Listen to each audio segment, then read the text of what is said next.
and Mrs. Lawrence treated Stella unfairly. They showered Bella with so much love, attention, and support, while neglecting Stella every time. This deeply affected Stella emotionally and mentally. She lost her confidence and self-esteem, preferring to always stay alone and avoid interactions.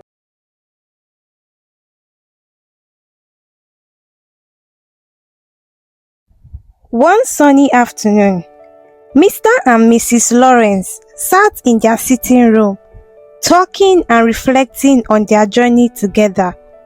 They were a happy couple who had been married for 4 years.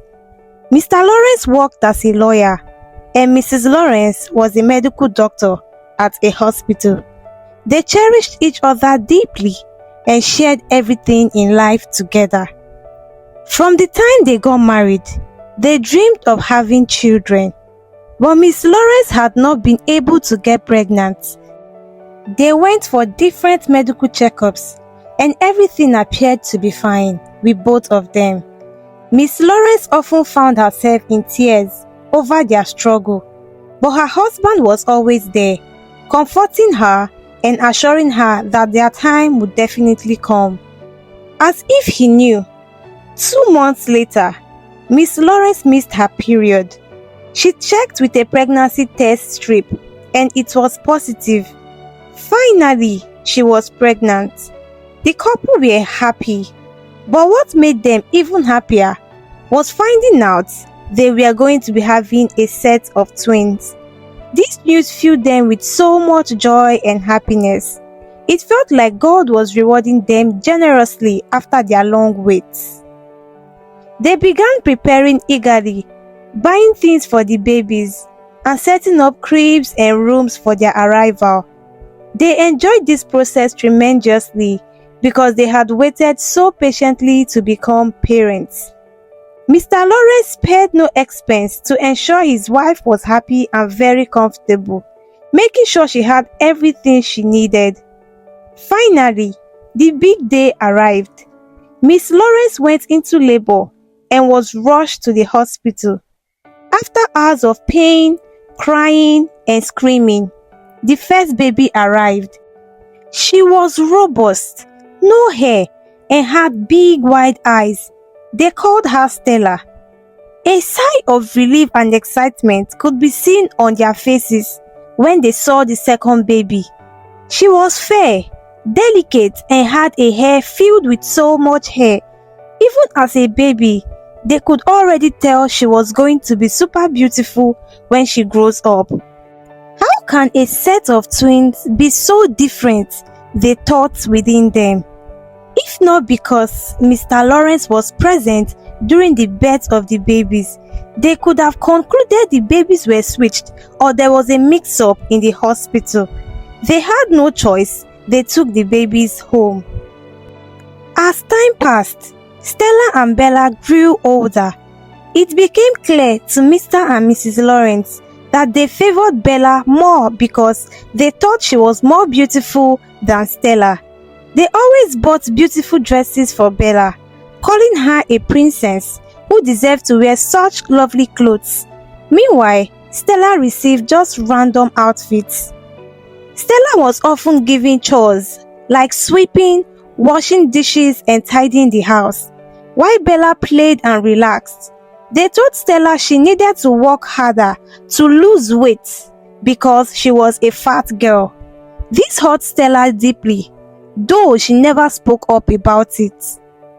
During arguments, Mr. and Mrs. Lawrence always sided with Bella, even when she was wrong.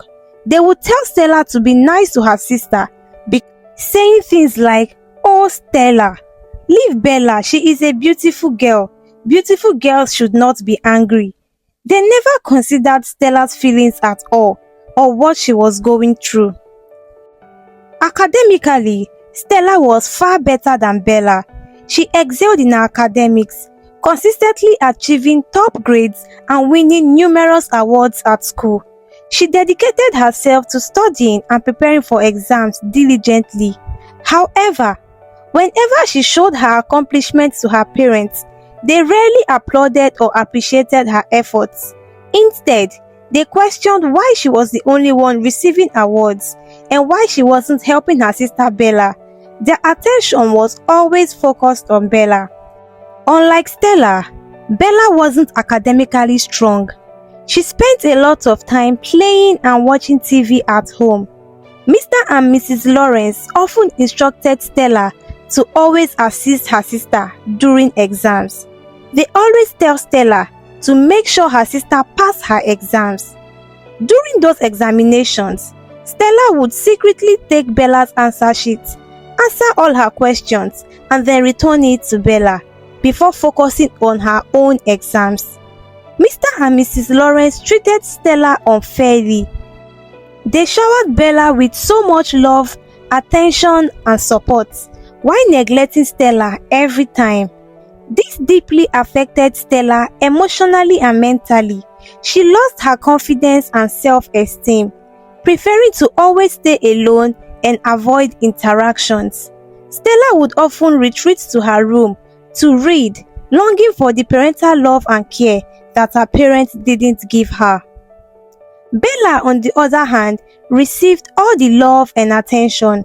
Her parents rarely said no to her.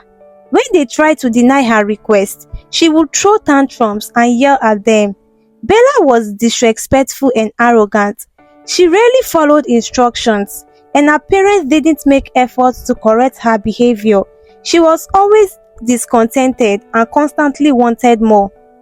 One day, Mr. and Mrs. Lawrence were heading to a family friend's wedding when they had a car accident. They were rushed to the hospital where they discovered Mr. Lawrence had neck and leg injuries while Miss Lawrence was partially blinded. This news was shocking for the family. At home, Bella and Stella received a call from the hospital. Stella quickly got ready to go, but she noticed Bella sitting still. "Bella, won't you come with me to see Mom and Dad at the hospital?" Stella asked. Bella replied sharply, "Did the doctor tell you they are dead?" "No, so I'm not coming. I have a party to attend." Stella was surprised, but hurriedly left for the hospital alone. At the hospital, Stella saw her parents lying in bed and felt very sad. She spoke to the doctor, who explained their injuries. Her father had broken his leg, and her mother had broken an arm and temporary blindness from the accident. Stella was shocked, but relieved that they were alive. When she returned to their room, Miss Lawrence was awake. She asked about Bella and was dismayed to learn that Bella had chosen to attend the party instead of visiting them in the hospital. Few weeks later, Mr. and Mrs. Lawrence were discharged from the hospital with instructions to recover at home and come in for regular checkups. They found themselves unable to do many daily tasks like cooking, eating, and using the bathroom without help, relying entirely on their children. Stella took charge of taking care of them, ensuring their comfort and always being available. She didn't let their past treatment of her affect how she treated them. They were still her parents after all. Meanwhile, Bella showed no concern for their parents. She would eat, then retreat to her room or go out, leaving Bella to handle everything. One day, Stella had to leave town for a university entrance exam that would last 3 days. For Bella, she had stopped going to school entirely. She was worried about leaving her parents alone, but she knew the exam was very important. Before she left, she asked Bella to look after their parents, to ensure they ate on time, took their medication, and rested properly. Bella reluctantly agreed. Bella was sitting in the living room when her mother called out to her for help to come out of the room. Bella refused to assist. Mrs. Lawrence attempted to come out on her own and fell down. Bella busted out laughing. She laughed so hard that tears streamed down her face. Mrs. Lawrence started crying, deeply upset. Mr. Lawrence was furious at Bella for watching her mother fall and only laughing. He scolded her sharply. He then asked Bella to bring him his medication, but she refused, saying she was watching a TV show and didn't want to miss out on any scene. Bella continued to be unhelpful and show disrespect. Sometimes, she would leave her parents alone at home to attend parties, returning late and leaving them hungry. Mr. Lawrence, with his injuries, had to struggle to move around to find food for them. Bella couldn't cook because her parents had never taught her. Stella was the only one who cooked at home. When Bella was hungry, she would go buy food for herself and eat alone, leaving her parents very hungry. When they asked her for food, she sometimes gave them garri to drink. It was a nightmare for Mr. and Mrs. Lawrence. During the 3 days Stella was away, Mr. and Mrs. Lawrence felt like they were in hell. They prayed and wished for Stella to come home soon. They became very unhappy, realizing how they had spoiled and pampered Bella. They saw clearly how they had not raised Bella properly. Finally, Stella returned from her trip, and her exams went well. Mr. and Mrs. Lawrence couldn't contain their joy.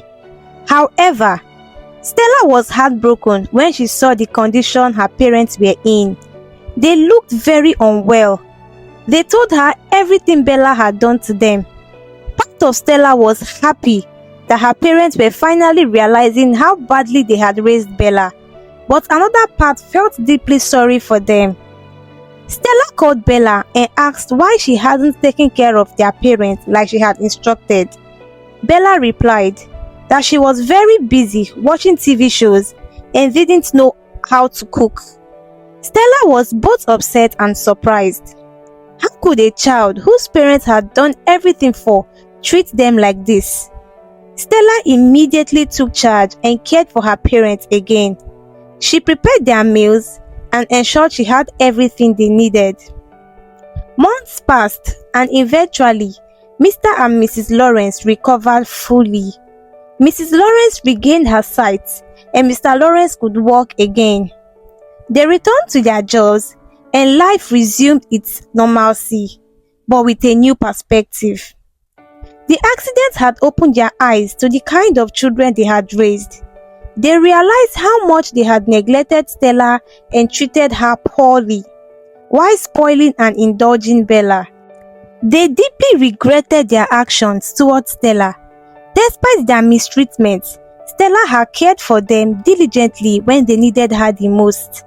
Mr. and Mrs. Lawrence discussed how to correct their mistakes and restore Stella's confidence and self-esteem.